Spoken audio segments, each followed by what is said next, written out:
მასწავლებელთა პროფესიული განვითარების ეროვნული ცენტრის დირექტორმა და ილიას სახელმწიფო უნივერსიტეტის რექტორმა ურთიერთთანამშრომლობის მემორანდუმი გააფორმეს.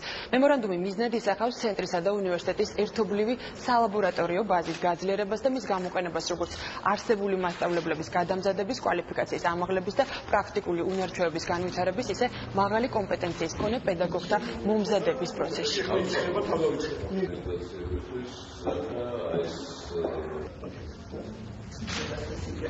ეს არის ძალიან კარგი პროექტის და პროგრამის დაწყისი, იმიტომ რომ გულისხმობს იმას, რომ